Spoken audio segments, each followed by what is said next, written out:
अवकाळी पावसाचे आणि ढगाळ वातावरणाचे सावट दूर होताच विदर्भासह संपूर्ण महाराष्ट्रात उन्हाचा तडाखा पुन्हा वाढला आहे. गेल्या 4 दिवसांपासून वातावरणात काहीसा गारवा निर्माण झाला होता. मात्र सोमवारी सूर्याने पुन्हा आक्रमक रूप धारण केल्याने अनेक शहरांतील तापमान 43 ते 45 अंशांच्या पुढे गेले. अकोला शहराने राज्यातील सर्वाधिक 45.1 अंश सेल्सिअस तापमानाची नोंद करत उष्णतेचा उच्चांक गाठला. रविवारी राज्यातील सर्वाधिक उष्ण शहर ठरलेले जळगाव सोमवारी 44.3 अंश तापमानासह दुसऱ्या क्रमांकावर राहिले, तर अमरावतीमध्ये 44 अंश तापमानाची नोंद झाली.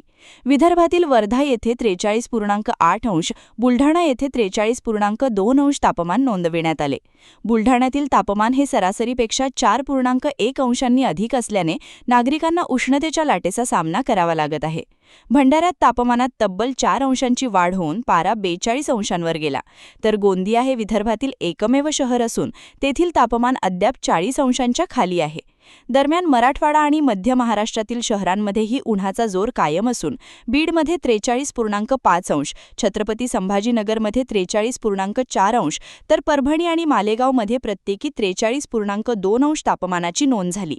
हवामान विभागाने विदर्भासह मध्य भारतात 15 मेपर्यंत तापमानात आणखी 2 ते 4 अंशांनी वाढ होण्याची शक्यता वर्तवली आहे.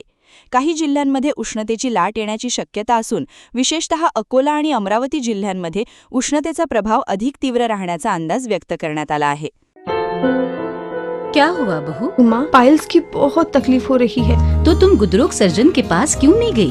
देखो, जैसे हार्ट के लिए हार्ट स्पेशलिस्ट, ब्रेन के लिए ब्रेन स्पेशलिस्ट, तो पाइल्स के लिए पाइल्स स्पेशलिस्ट क्यों नहीं? स्त्री हो या पुरुष, टॉयलेट में तकलीफ केवल पाइल्स ही नहीं और भी कई प्रकार के गुदरोग तथा कैंसर भी हो सकता है. इसीलिए इसकी प्रत्यक्ष जांच जरूरी है. ठीक है माँ, पर जांच के लिए हम जाएंगे कहाँ? वही काले आयुर्वेदिक पाइल्स हॉस्पिटल में. लेकिन माँ, प्रेगनेंसी में पाइल्स की दवाइयाँ? प्रेगनेंसी में आयुर्वेदिक दवाइयाँ सुरक्षित होती है.